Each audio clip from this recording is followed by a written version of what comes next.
table conversation: eating smart, living well, the lifestyle keys to preventing diabetes. Now, we know that diabetes isn't just a medical condition, it's a lifestyle issue that often starts with the everyday choices we make. The discussion is going to explore how healthy eating, regular physical activity, and mindful living can dramatically reduce the risk of diabetes, from portion control to choosing the whole foods over processed ones.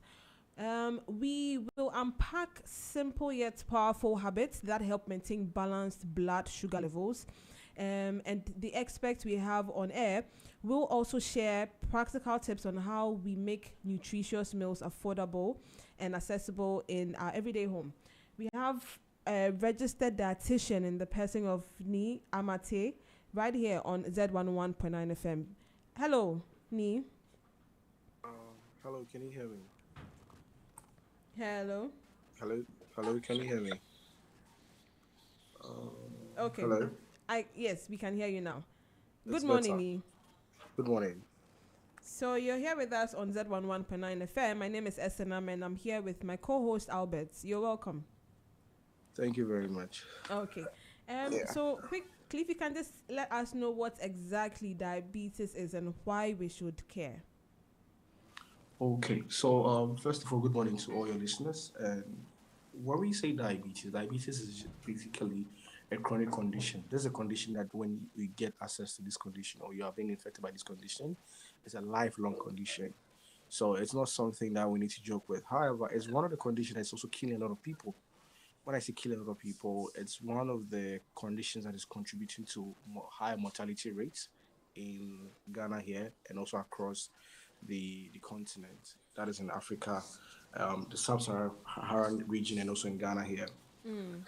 Yes, so it's something that we need to worry about. But when we say diabetes, so anytime, let's say after you are done eating, right? Right. Whether the carbohydrates, proteins, or anything, it goes through a process in your body where it produces what we call glucose. So glucose is like, let's use the word like sugar. So let me use the word as currency. So you see in Ghana, if you want to buy items, we use cities to buy items. Now in your body, for you to produce energy, what gives you that strength to see, to walk, to think? This morning we are having conversation with the host and all that. What is fueling all that? It's called we call the glucose. You get that from food. So anytime you're done eating, this food goes through the process through your body.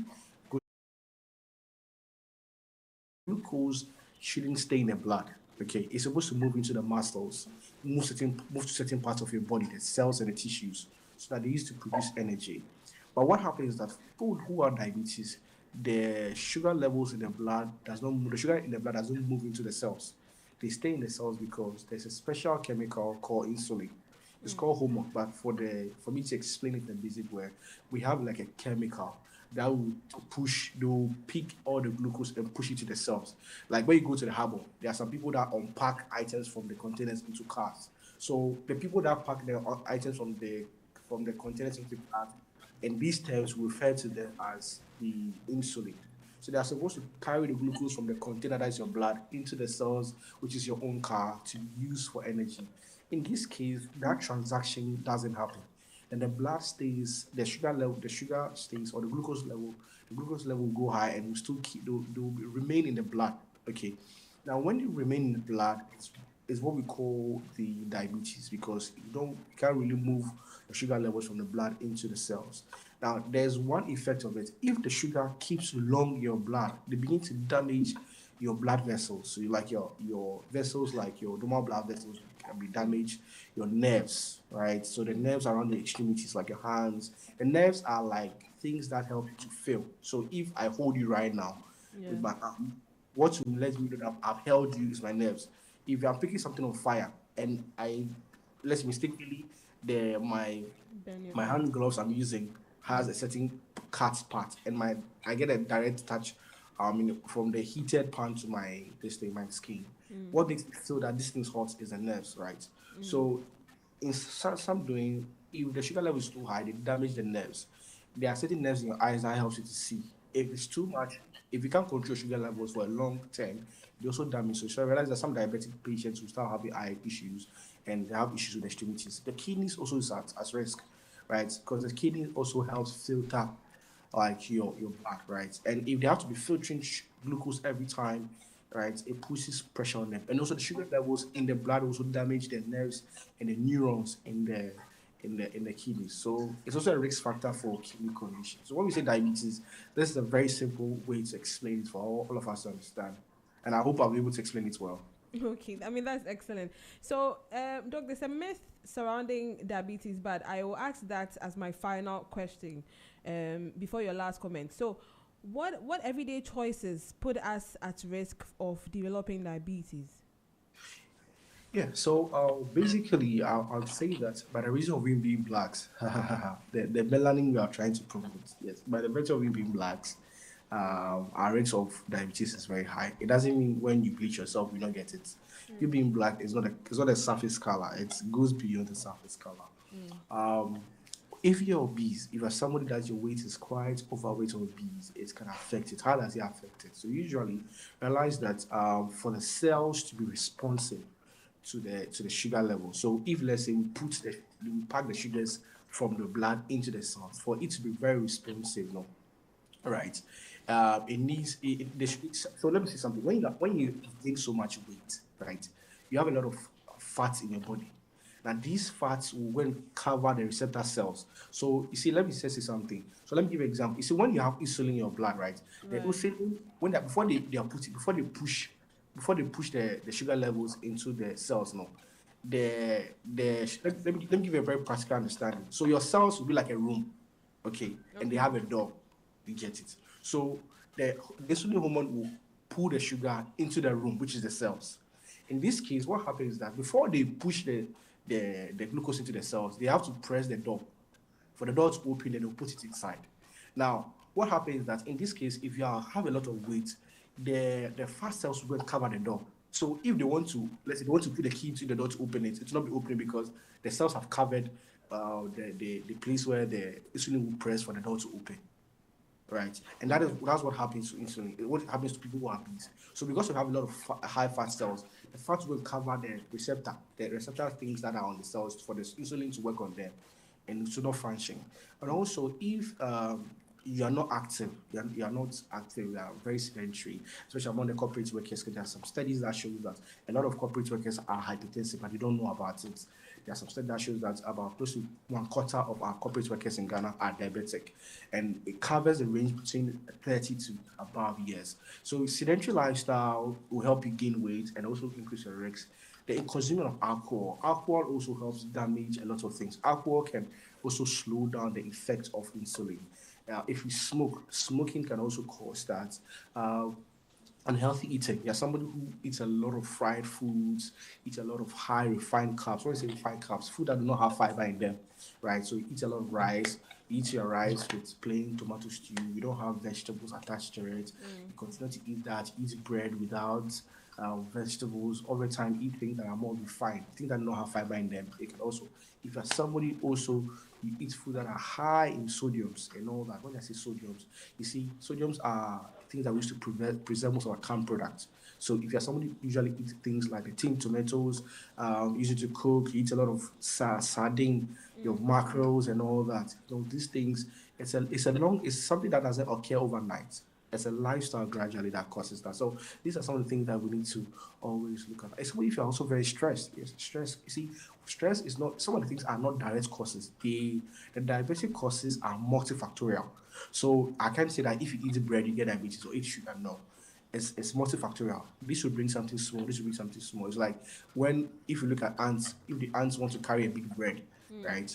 Yeah, you see all the ants will come together They and all they'll come pull it together. together. Yes. Aha. So all these things I'm just sharing. So I'm trying to make the thing quite it's very simple for us to understand it in that way. And yes, if we go that way, we always get to I mean, as I'm explaining, I hope you are getting it Yes. in a very simple language. Yeah. So all these things come together to pull the diabetes into your body, then you get it. And if you get it, you're supposed to be on medications for lifelong. However, we'll talk about the types of diabetes so that I can be able to explain the different types and the ones that can be reversed, the ones that can't be reversed. Okay. A quick one. So the you talked about stress. You talked about foods that are high in sodium. Are you saying we should prevent? I didn't get that clearly. Are you asking us to reduce or as much as possible prevent food that are high in sodium? Yes. So, Okay. by the virtue of industrialization right now, we can't stay away totally because it's going to be quite expensive to live without it. But No. what I'm going to say is that we have to reduce the intake Excellent. by reducing the portions we use per cooking, reducing the amount of foods we eat outside. So let me explain this. So you see, if you want to prepare your tomato stew and you don't prepare the tomato paste, sometimes it looks a little bit unattractive. Mm. But the practical way to go about it is not to use it. But however, if you want to even use it, the portion of your fresh tomatoes should be 2:1. So double of the fresh tomatoes, one portion of Yes. You of can't your 10 tomatoes. tomatoes. Okay. I think that is quite practical to follow. The other thing also is that you see outside restaurants do not they are not healthy cooking restaurants in Ghana. Like I mean, I'm not saying they are not. What I'm trying to say is that the objective is to prepare food that are delicious and smells good. So they don't even how it's going to smell good is it's what they want to do. So they end up putting a lot of artificial spices and that whole thing just let it taste nice and all that. So if you are somebody who often eats almost 7 out of the 7 meals for out of the house, your risk is very high. You get it. So ways to reduce your intakes, make sure that you reduce the intake of these canned products. As I said earlier, if you're cooking your own food, make sure that the fresh items is at least 3:1 to the sodium foods, high sodium foods. Wow. That's a very important take. Also, you talked about insulin in the blood. For some of our audience that do not know what insulin is, can you please give further explanation on what it is? Okay. Yeah, so insulin is usually produced from something called pancreas. So let's say we have this small something, it looks like kose, a little like let me give you examples, like something like it looks like the size of Kose kose we know. in your Kose body. we know. Yeah, in your body, right? Yes. Right. So that kose thing in your body, I'm not saying pancreas is kose, no. I'm just trying to give No, a certain picture of what to it understand. looks like it. Now, yeah, the kose, that which is the pancreas in your body, for lack of better words, we are using, produces a certain chemical, which is called, we call them insulin. Now, as I said earlier, the insulin's functions make sure that they move the sugar from your food in your blood into the cells because after you're done eating, all the nutrients move from your stomach inside and everything goes into the blood for it to move to certain places like your brain, your eyes, and other things. So what happens? So I give a certain practical example. If you go to the harbor, there are some guys that stand in between the cargo and people's trucks. They pick the items from the containers and put it in people's trucks. So the insulin is like the mediator. It's like the person that will pick the glucose from your blood, then move it into the cells. Please, I hope I'm making Yes, yeah, perfectly. yeah. So, how can healthy eating help prevent diabetes in this case without making life feel restricted? Okay, okay. Yeah, so yes. So when it comes to healthy eating will reduce your risk, right? And delay the onset of diabetes. So one of the things, if you're eating healthy, your weight will not be high, right? If you're eating healthy, you always have a healthy weight, which is something that can help you reduce your risk or even delay the onset of diabetes if you have some in your family. So people can prevent it, right? And some people can delay the onset. There are some people, their family, by the virtue of their family having diabetes, their chance of getting diabetes is also high, right? So such a person, they can delay the onset. So instead of getting diabetes around 30, 40 years, they can get diabetes around 70s and 75 years, depending on the time that you'll be living on the earth. So healthy eating can delay all those things, can reduce your risk can make sure you prevent obesity, which is one of the risk factors for it. The same healthy eating also helps you regulate your sugar intake. So if you're eating healthy, you're eating healthy. Healthy eating means that you have enough dietary fiber and variety of foods in your diet. With the dietary fiber, your sugars will not spike so high. Because fiber, when you see this is a bit of fiber. Fiber do not get digested. They also delay digestion. So let me give you an example. So if there's fiber in your diet, the way the sugars will be released into the blood will be very slow because they will delay the whole process of digestion, and also they will let the sugars be released gradually. Okay. At the same time, too, so let me use my palm. So if can you take your palm like this? When you take your palm, Then draw a circle in your palm. Now, what's going to happen is that if I eat a plate of rice with a full circle, with no vegetables, that means all the food, the rice that I have, that is my palm size, is going to give me sugars. But if, let's say, I eat half of it, which is rice, and which is half of my palm is rice, and half of my palm is vegetables. What happens is that means only half of my palm is going to give me sugars, and that other half will not give me sugars. Do you see the whole thing? That is why for diabetic, they're supposed to eat a lot of dietary fiber in addition to the normal rice. So when you combine that way, your sugars will not be spiked so much high Right. as compared to somebody with like a rice or let's say a starch. The starch and portions will be the whole meal. Okay. Okay, Doc. Please, Yeah, looking yeah. at So our please, before you continue, so I'm not a doctor, I'm a dietitian. The sorry, differentiation usually becomes a problem. Yes, I don't want trouble. I don't want to be arrested. yeah. So Please refer to me as I it's either with granted. RD or a Okay, dietitian. That's fine. yes. Yeah. So looking at our diet as Ghanaians and Yeah, predominantly Africans, yeah, in the morning, a Ghanaian goes and gets his or her porridge, which is carbohydrates. It breaks down into glucose. And in the afternoon, they have the abanku, which also breaks down into glucose. And in the evening, they would want to take the fufu, which breaks down into glucose. And the body can really not absorb much glucose. So does that mean, as Africans, we should change our diet, or we should minimize the portions, or do more exercise? Because our food is basically more of glucose More of carbohydrates when it's broken down. It's, into, yeah. So, Doc, what's your take on that? yeah. So you see, let me give a little background for us to understand it properly. So the way Africans we eat is very beautiful and very amazing. Our meals are very colorful, very Very good nutritious. question. However, And when you're saying most this, you have to. please can you hear me? Right? Sorry. Hello. Yes, we can hear you. Yeah, so I'm giving a little background for us to understand. Let me use the word nutrition transition, where we came from and why things are like this. So you see, realize that back then we eat a lot of starches. So our fufu is very big, the rice is very big, the yam, the cassava, the plantain. Because usually back then we do a lot of walking. You know, people walk miles. They walk long journeys to farms. They walk long journey. Back then, I remember one of my fathers was telling me that they walk from Kumasi to Accra, but they travel days. So when they walk, get to a certain place, they pause, eat something, then they continue. Usually they sleep around river banks and all that. So you see, they walk long journey. But look at Ghana right now. How many of us work to work? We don't walk to work. In the morning, jump into the trotro, move. Jump into your car, you move. Jump into the train. If you're using the train, you move.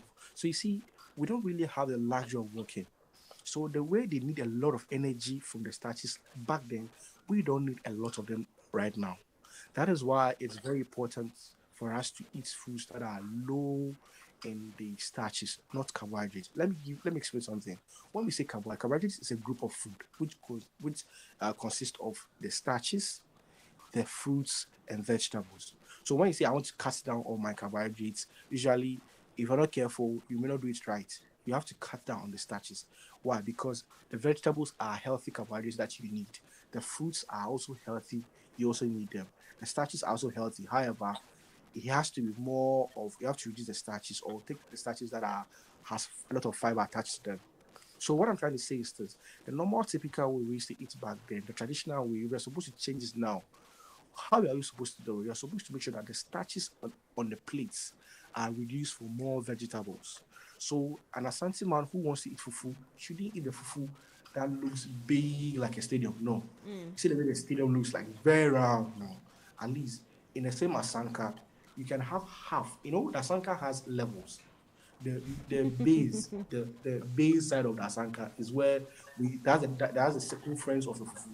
You shouldn't go above it. At least 3 or 4 of the base is fine, or half of it. Then you have a lot of your soups with a lot of vegetables. Garden egg kakra, oku kakra, or you can have a little probably ademe or kontomire, a little bit kontomire on the side. Then that is what is going to complement the ones that we cut off. Then you have your proteins. If you eat this way, trust me, every time your health is going to be in good shape, your sugar is going to be in good shape, your health, everything, because you're pumping yourself with a lot of vegetables which your body needs. But most of the time, realize that the typical way we are eating now, because of a lot of economic issues, because of time, we take a lot of starches with less vegetables, and the vegetables are like our daily medicines that we need. So on the daily basis, the medicines you need is your vegetables, more for the greens, and it's more especially for the women because every month you have to go and do your deposits at the bank, which women understand it. You have to always refuel your iron levels so that it doesn't disrupt your hormonal levels, so that you don't have so much premenstrual syndrome like the pain, abdominal pain, and all that, because you need to have those B vitamins, the vitamin C's, the iron, the folates in your system to keep the hormones in check.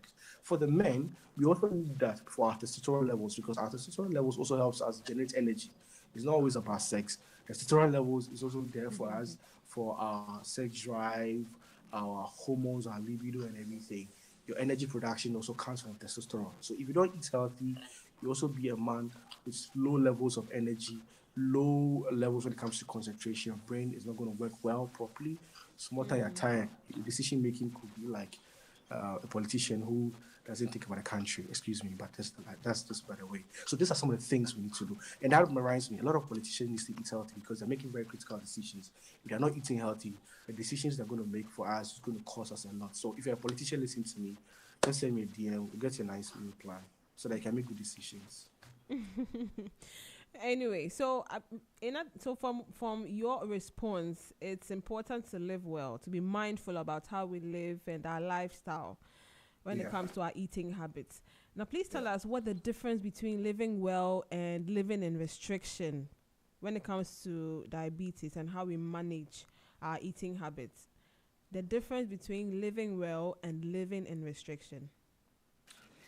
Okay. So you see, so healthy eating shouldn't be boring. That's the thing. It's more fun. It should be something when you're eating, you shouldn't be crying, right? Example, like you see somebody doing diet and he sees his friend eating fried rice and he sees chewing vegetables, then he'll be crying that the food is not well.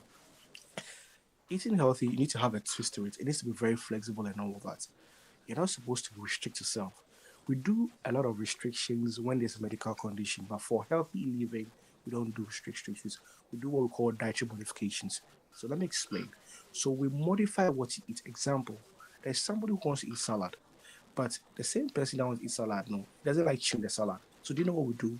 We can do a stir fry vegetables, add a little tuna and a little eggs to it. Such a person will still chew it. But if the salad is very fresh and dry at first, it's quite difficult to eat. Let's say somebody wants to still want to eat rice, a diabetic who still wants to enjoy the rice. That's a diabetic, they can't live without rice. So such a person, you give the same person rice, but you make sure that the portions of the rice is reduced. So what you can do is that they can have half of the plate being their rice and the other half being like a vegetable egg stew. So on the rice, yeah, usually the vegetable is going to make the person feel full. The Okay. same person, same diabetic who wants to eat fufu, yes, who to make sure the fufu will be plantain based. However, it's still starch, so we have to reduce the portions, complement it light soup or any vegetable soup. It could be katikuntu or kuntumri soup, and then we pump in the little onion, garden eggs, and all those vegetables that they can chew. Add it to it and add a good amount of proteins and all that. If you restrict a client so much, one, what happens is that adherence to the dietary regimen will not be 100%. The person will go ahead and be eating things they're not supposed to eat, so the sugars will still go high. If you restrict the person is going to struggle eating. Because, example, certain meal plans should be very flexible in the sense that even if I go to a buffet, I know what to eat. And that is what I do. My meal plans are very flexible in the sense that even if you go to a buffet, you know the amount of banku you're supposed to eat, how you're supposed to complete your banku, unless there's no banku over there. If you go for a buffet, there's jollof rice. Usually, let me give this trick. If I go for a buffet, Yeah. because they don't give us a lot of salads, sometimes depending on the buffet level. If it's a high level buffet, at least some of the salad I can trust it based on what I can see. It's not really 100% there, but if I want to eat jollof rice salad, know what I'll do? I'll go for my salad first, Okay. and then I'll go to where the rice is. But if you go to where the rice is, they'll give you a lot of rice. When you get the salad, they'll reduce your salad. But you go for the salad first, then you go for the rice. So your salad could be a huge portion, a little jollof rice. Then you go for at least 2 or 3 portions of protein, depending on your stomach capacity, right? So these are some of the simple ways we can modify it. For bread, if you're a bread lover, you were diabetic, but you still love bread, you can go for it. You know, there's a video I posted on my Instagram platform talking about the slices of bread, the Ghanaian slice and the British slice. The Ghanaian slice is like it's Is there a like all of slice? our bread together. The Ghanaian slice is not slice; it's loaf of bread. We don't eat slice. No. So yes, so you go for the slices, at least two slices. You sandwich it with vegetables. So if you don't have vegetables in the house, you can get some of them inside. I'm sorry, dandelion leaves. You can get some lettuce, right? Put a Right. lettuce, cut tomatoes on it. If you don't have a tuna in the house, you see the fresh tuna or the salmon, pick it, then you wash it, then you use your hands to flakes it. So you can get like a tuna flakes, right? You sprinkle it, put the second bread on it, then put it in toaster. If you don't have a toaster, you have a frying pan in the house. Put the bread into the frying pan. A little, so if you don't want to use oil, use a little water to heat the pan. Then you put your lid, press it on the bread, Charlie. You got in your toasted bread. If you have a toaster, yeah, you be like some people that I know. You have a toaster in the house. Charlie, just do the toaster. You have your own sandwich made at home and all that. So you see, I didn't stop you from eating bread, but I modified the bread. I didn't stop you from eating rice. I modified the rice. Unless the person's sugar levels is so much high that it's very stubborn. That one we do a lot of tight restriction to pull the person back, and we do modification for sustainable dieting. You get it? So these are the things. That is why it's very important. I need to see somebody who is registered, like a dietitian, because they are the ones who can calculate. They can also understand what exactly you're eating, the reason you're supposed to eat, and why you're supposed to eat, the timing. For diabetic, the portion is very important. The time is very important, right? And also Right. what exactly you're eating, the content. These three things is very important.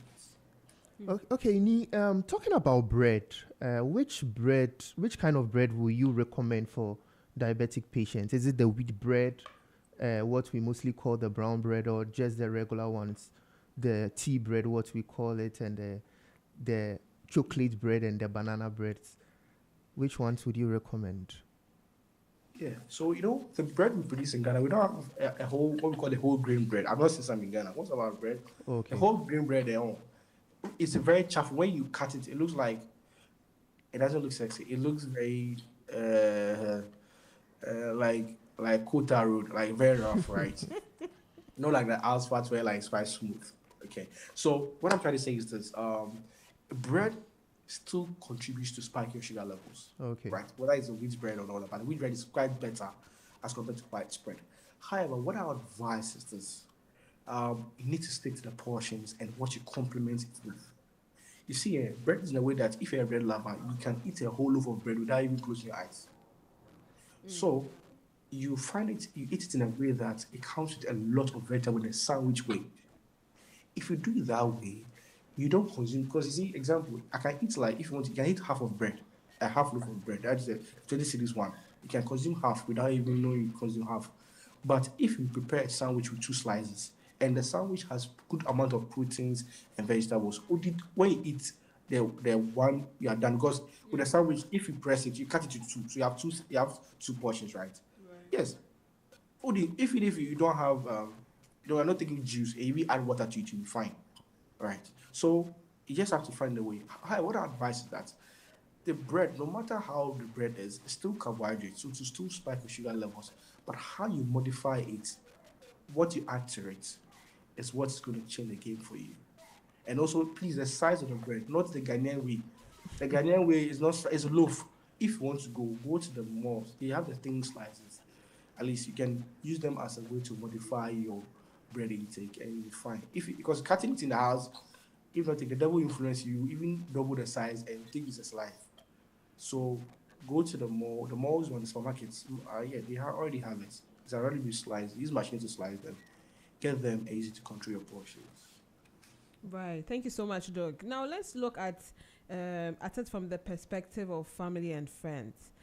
How can we support each other in adopting a healthy lifestyle? Yes.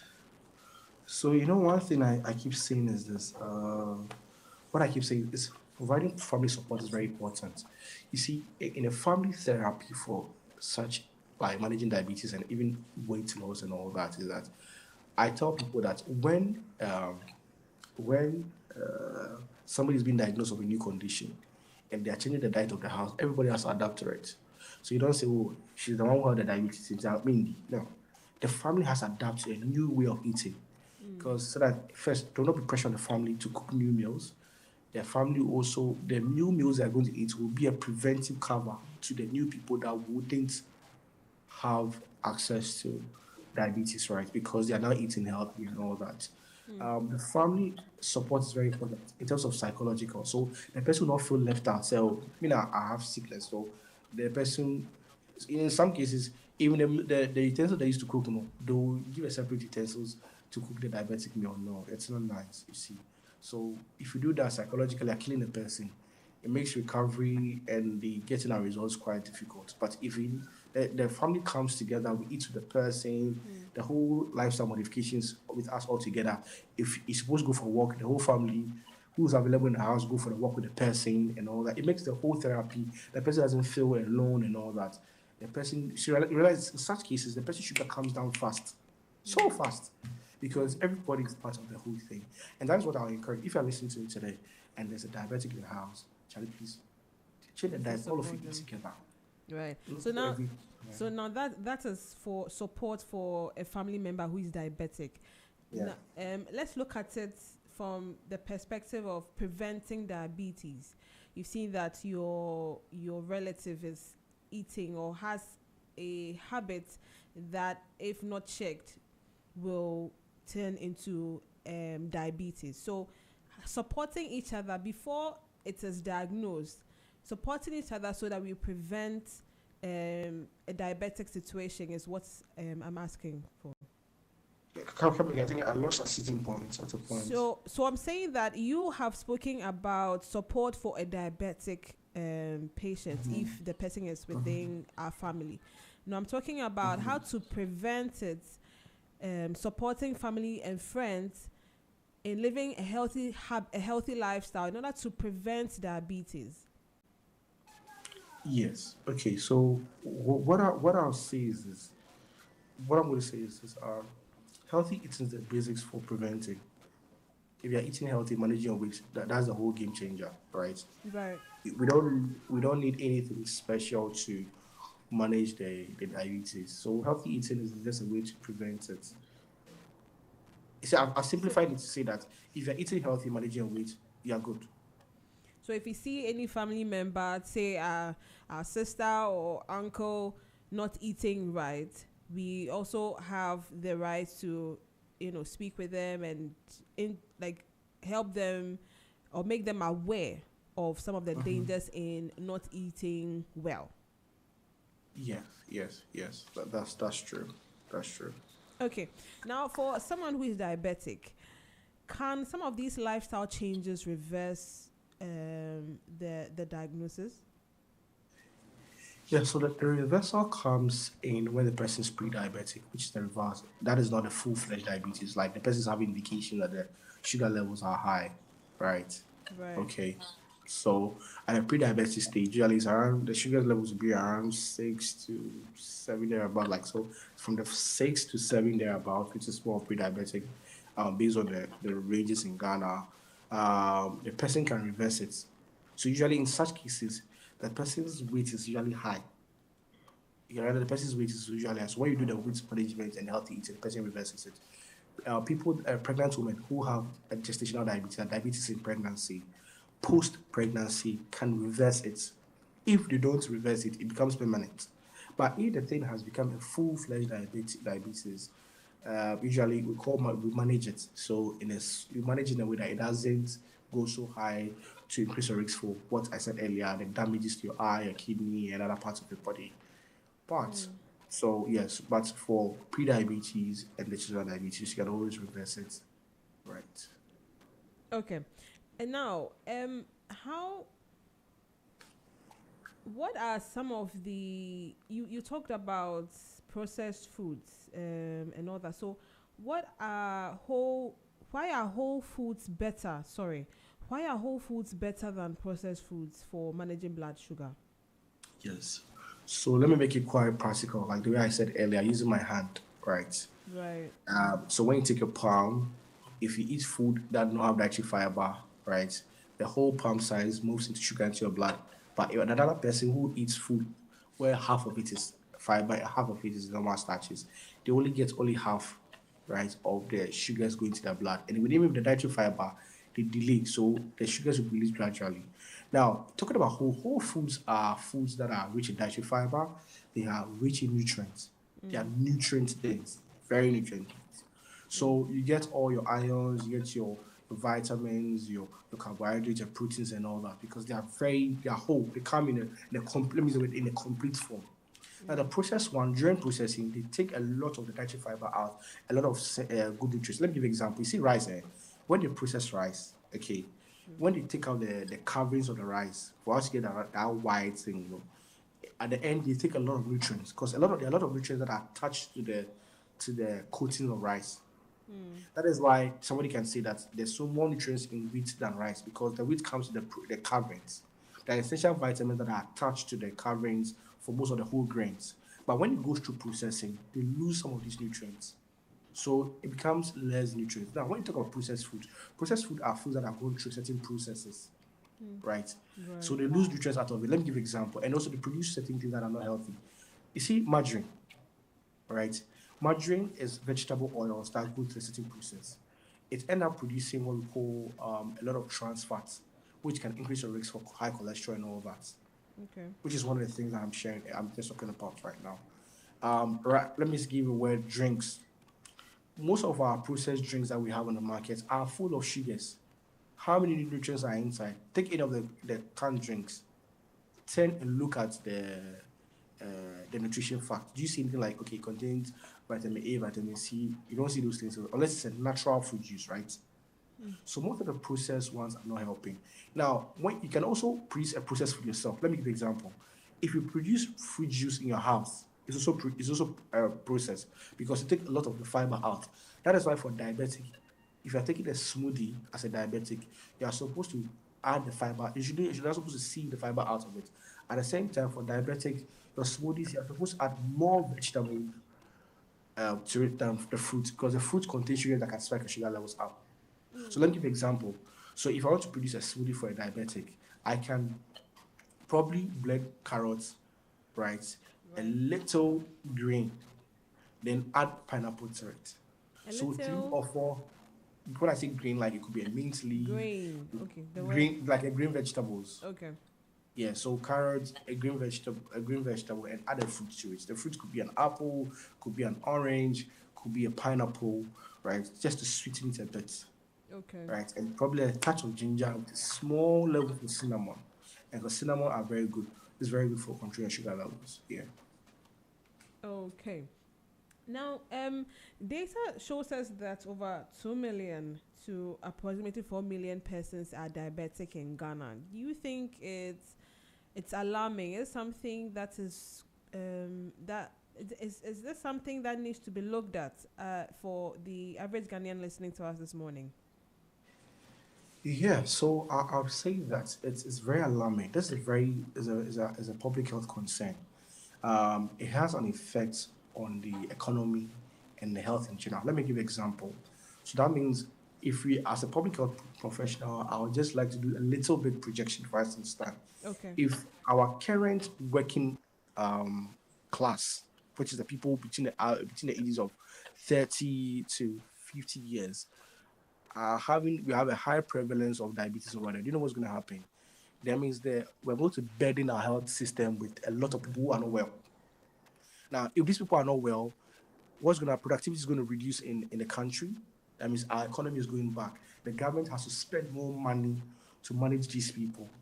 So the government is not getting money because productivity are reduced. The government is also going to spend more money. Now, mortality is going to go also very high because these are high risk for death, right?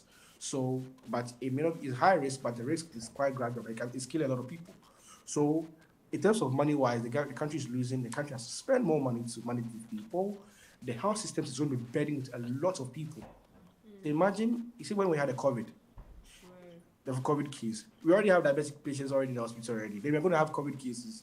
Oh, then our health system resilience will be so weak. We can't have a resilient health system. So what I'm trying to say in general is that, and also the effect on the family. Let's talk about the family. Now, if your parents are diabetic, right, and productivity reduces, then the family is not going to have enough money to take care of the children. the children will also have effect in terms of education wise. So realize that our generation will be less educated. So you see, the same, there's a lot of, if you do it like a framework, you see the effect is quite broad.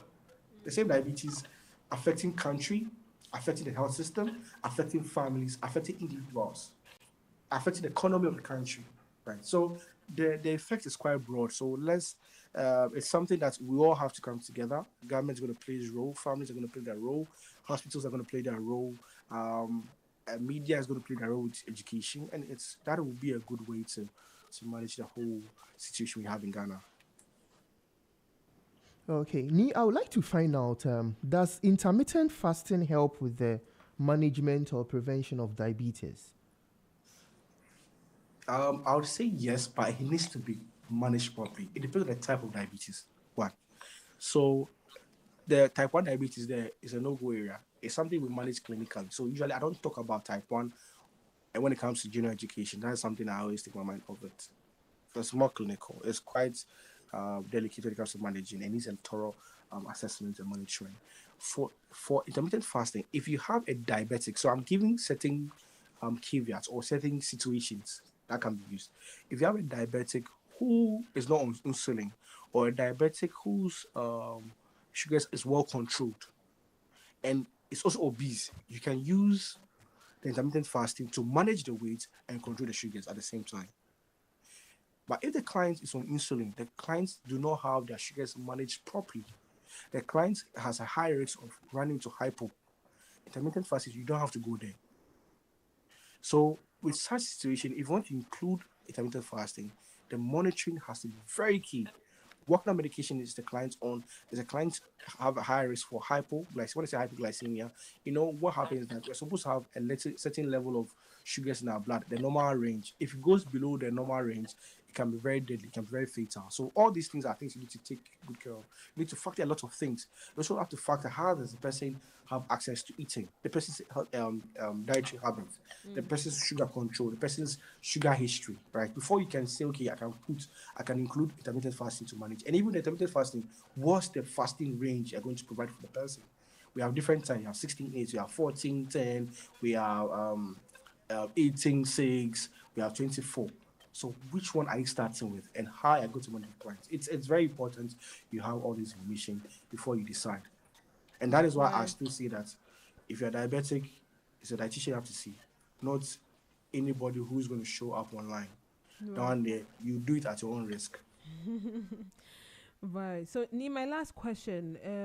Are there common myths about diabetes that we should stop believing? I have one. So, if you mention the myths that then you've already, if you mention it, I won't ask again. But are there myths about diabetes that we should stop believing? Oh, there are a lot of them. First of all, they'll say that sugar causes diabetes. Sugar is not the main cause of Ah. diabetes. I saw that there's one popular YouTube sort of social media and is it a pay email or something like that? Food critic. He passed a statement. I'm going to react to it today. It's never the cause of diabetes. The cause of diabetes, as I said, is multifactorial. A lot of things come together to get a cause. The real cause is not known, but the risk factors is what we know altogether. People say diabetic can't exercise. No, diabetic can exercise because exercise is very important. But a diabetic, first of all, you have to do what we call the fit care. If you're going to work out, your feet has to be protected, because what happens is that if your sugar is not properly managed, managing food issues, wound issues can be very delicate. So your foot care, so you can exercise, but the foot care has to be done properly. People say diabetic can't eat healthy. They need to eat special diet. I said, you don't need any special diet. It's just a normal dietary modifications that I said earlier. You can be able to do that. Some people say diabetic can eat rice and bread. Depends. If the person does not have a healthy eating habit, then you can say that. But diabetics can still eat almost all our Ghanaian dishes. All our Ghanaian dishes. But it has to be controlled using the key terms, as I said, it. Timing of eating, what they're eating it with, and the amount they're eating. With these three components of, you can, as a diabetic, which made the fufu as anti-aging, go Kumasi, you're not going to special diet Kumasi, you can still eat a fufu, enjoy that criteria. But as I said earlier, the amount, what it contains, and the time is very important for diabetics. The amount, what it contains, is very important. apart from these, are there any last words, Ni? Yes. So my last words is that today I'm available. I don't have any bookings for to consulting diabetic patients. If you are listening to me, let me call my number. Just text me on WhatsApp. It's 020-933-0918. 020-933-0918. Just text me on WhatsApp, Charlie. Come, let's book consult. Let's enjoy the Ghanaian foods. I have a lot of testimonials. Actually, I have to drop a video on my page where clients came to our consults. We ran online. We had an HbA1c of 11. Within 1 month, it's dropped to 7. We didn't do anything. Thanks to God, we just changed the person's diet, how the person manages sugar levels and his weight, most importantly, and his cholesterol levels, and the person still eats all our Ghanaian dishes. So just text me on WhatsApp. At least let's book a consult for you so that you don't struggle. If you're somebody who also have diabetes in your family, you need a preventive cover. You need to go for a dietary insurance. It's very funny, but just to protect yourself, you can also send me a DM. Let's put you on a diet, a very flexible one. We work with people who are in Ghana, outside the country. You can just send us a DM. We can work with, even if you're Nigerian, because I still eat banga, I eat amala, I eat egudu, I eat egusi soup. When you come, we can still give you the vibe, you can still manage your health. We've consulted clients in Cameroon, in Zimbabwe, South Africa. So almost all the countries. So far as I'm a dietitian, I know what exactly I eat in the components. We can give you a diet plan. So thank you very much. Thank you so much, Ni, for spending time with us. And today being World Diabetic Day, I think that anyone who's listening, if you're diabetic or if you want to have a good lifestyle, please don't forget to call Ni. He's available for you on call and also on WhatsApp. And his number is 020-933-0918. Please reach out to him if you have any further questions. Thank you so much, Ni, for your time. Welcome. Okay, so that was Ni, a dietitian who shared with us today the way to live a healthy lifestyle in order to prevent diabetes. Albert, what's your take on today's conversation? 2 takeaways from me. We need to watch our portions, and also if you have a family history of diabetes, you need to get checked and also manage yourself well, because in the long run you may get it, either the type 1 or the type 2. So you have to be very vigilant. It's very important, because I think that if it's hereditary, if it's in your family, you have to be careful. And if it's not, then you also have to be careful. The risk is not as high as if it's even if it's not in your family. Our lifestyle is also contributing. So we need to exercise a lot, eat healthy, and also manage our time well. I think these are some takeaways we need to. Right. No matter if you're listening to us, no matter how busy you are, make sure you eat healthy, exercise, have a good lifestyle habit, and all will be well. Now, up next, it's an inspiring initiative from the Riser Brain Project to strengthen rural communities across Ghana. Today's impact story